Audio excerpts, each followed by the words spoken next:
still feeling deflated after that tough loss in the national championship to Georgia, a game in which we were down by 17, fought all the way back, could have came down and potentially taken a 21-17 lead, but had to kick a field goal. And that ultimately ended up coming back to bite us in the behind, because although we let Georgia come down and score a touchdown, our last drive could have been much different if we weren't in a position where we had to score a touchdown. If we were able to score a touchdown the prior drive, then we would have just been in a position to have to kick a field goal. So things would be much different. Kobe Smith ends up being the MAC Defensive Player of the Week, which is a slap in the face. Same thing with Jared Bowie. He had 11 catches for 140 yards and a touchdown. Of course, they're going to be the Conference Player of the Week. They were only the team left in the conference. But at least with Jared Bowie, he ended up getting National Offensive Player of the Week, as well as he was the best player in the national championship, but it was not enough. So, of course, we got to check out the 2027 CFB history update to take a look and see, even though it's just a slap in the face, a reminder that, we took that L 30-17, which, if you ask me, the score is really 24-17. If we don't throw that late game pick six, they could have just got down or got out of bounds, but they had to throw salt in the wound, whatever. But we fell short. We fought valiantly in that game, and we came back, and we found ourselves in a position where we could have possibly won that game, or at least sent it into overtime. But like I said, everything happens for a reason. It probably just wasn't our year. Even though all throughout the season, it seemed as though it was going to be our year, the national championship said otherwise. So as you can see, Volk had the defensive player of the game for Georgia, and Jared Bowie had the offensive player of the game for us. And taking a look at Kirk Cignetti is with Auburn now. Interesting. Wow. Surprising that Indiana let him go. Of course, you see the two traders, Simmons and Gardner. They left us for Iowa and Purdue. But we'll see how that falls in the future. But that's going to be it for this week. We'll go ahead and advance to the next week and see what we have ahead. That's the end of season report. Now we're getting ready to go into the official off season. So we finished the year number 2 in the nation, as we saw when we first got on this video. But nothing really changed here.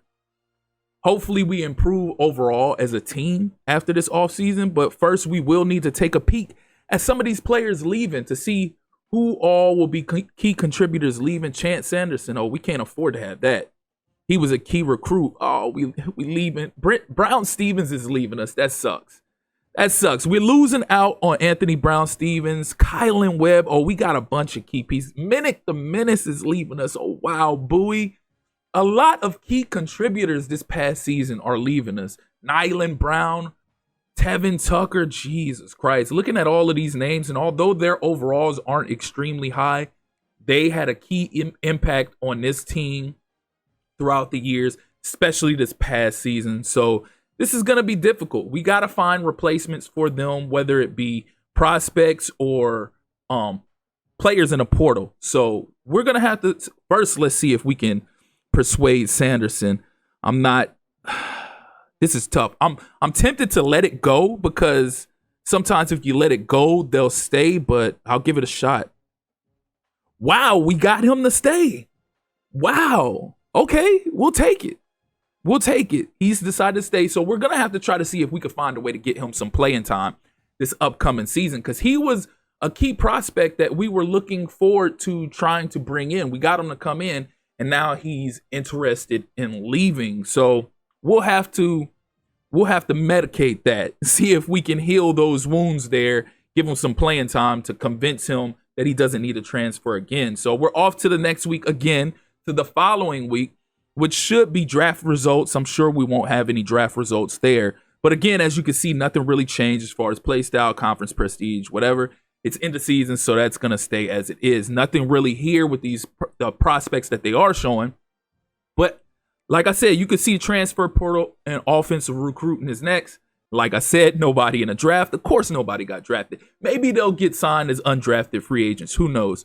We shall see. But it's time to visit that portal. This is week 1 of 4 of the offseason before we go ahead and officially jump into year 4. So we have 32 of 35 targets, and we have 675 hours to work with. So first, what we'll do is remove players that have already committed elsewhere. We need to reorder our board as well and put all the prospects that have committed already at the bottom, which it looks as though they are already there. So taking a peek at it, the only position that we're red in is strong safety. So let's go ahead and address that right now. Zay Jennings, he's 3-star. He's a hybrid. Might add him. I typically like somebody. A hybrid would be solid, but we want to make sure we get in 3-star prospects. If we can't get 4-star, make sure we at least get in 3-star. And they only have a few, so we're probably more than likely going to go after the hybrid players. So we'll add Zay Jennings to that list. Let's go ahead and take a peek at quarterback. I know it says we got 4 of the projected 2, or that we have 4 of 2. But let's go ahead and add somebody else to that board as well. You can never have too many, because once we get to using these scouting out, or get to using these hours on scouting, and we learn what attributes some of these guys have, we might change our minds on some of them. So we got, again, we're here at 32 out of 35 prospects. We got to fill it out to 35. If I need to make room, I'll go look at players that we potentially may lose out on, remove them from the board so we can add them. So we got a slot for one more. Let's see. Okay, we're good there. Demarion Albrick. So we'll see what his attributes say. Again, we're 35 out of 35.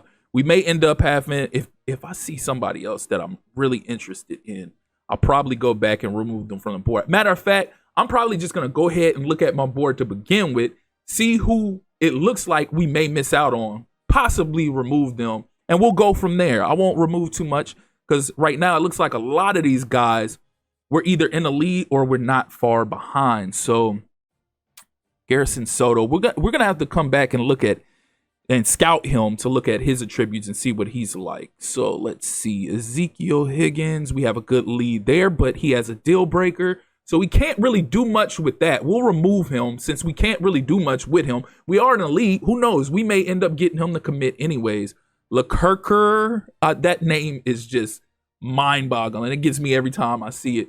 So recruiting battle. We're locked in a recruiting battle with Coastal Carolina for Kenyon. We're going to leave that there and not remove him because we could possibly win that. This one, we're in a recruiting battle with Toledo, and they have a gold tier, so that might spell for trouble. So we may remove him as well, because there's a chance that they may win this battle. Crap. Bland. I really don't want to do it, but it looks like in the end they possibly can take that. Let's see. Demons. It looks like we're going to win that. We're in sole possession for McCauley as well. Dallas Demons. I don't even know if I even started scouting some of the guys that I do have on here that I offered scholarships to and have been recruiting. So let's see. Adebo, we're good there. We're in the lead there for Cribs. This one we're behind. There we go. Horner. We could remove him because we're behind and we do not match their tier. They have about 2 tiers higher than us. So we can remove him. We're at 33. Let's see if there's anybody else I might. Oh, here we go right here. We're in second there, and they have a silver. We have bronze. So I created 3 more slots. We can go add 3 more players. We can add a free safety. We need free safety for sure. We need to address that position for sure. Wide receiver. Let's look at wide receiver first. Add a couple guys from here. We'll recruit them and see what their speed looks like. So we'll be good there. We'll be good there. I can always address free safety later on. I could always move somebody. 9 times out of 10, I'll probably move a cornerback to free safety if they're not fast enough. So we'll offer a scholarship to Orlando Isaacs. Should I put any more hours into him? Let's scout first. 85 speed? Hell no. Get him up out of here. I can't do nothing with 85 speed. Mekhi White. Let's see. Let's scout him real quick. Move him off the board. All right. Kai White, 89 acceleration. He got to be fast. He's got to be at least somewhat fast. Okay, 88 speed. If you got at least 87, 88 speed or higher, I could work with that. We'll offer the scholarship. We'll go ahead and DM the player. But yeah, I could work with that. Anything less than that 87, I don't know. Let's see, Babineau. What we looking like? Oh, he got 93 acceleration. Oh, that's for sure scholarship offer. I don't even need to see the speed. If I see your acceleration is up there, that's good enough in my books. So Demarion Albrick, let's see what we looking like here. Oh, we in third. It's not looking good. Team in second's got a pretty high tier. He's got 89 speed. I could work with 89 speed, so we'll offer a scholarship. I may send the house. I may just contact friends and family. Let's see. Jalen Coleman. Let's see. Oh, 90 speed. Oh, I hit the jackpot with these guys. Let's go ahead and send a house for him as well. Russ at QB. This is tricky. I need throw power and I need some kind of speed. So he has 85 throw power, 77 speed. Ugh, that's disgusting. That's disgusting. We may remove him from the board. We'll revisit that though. Let's see.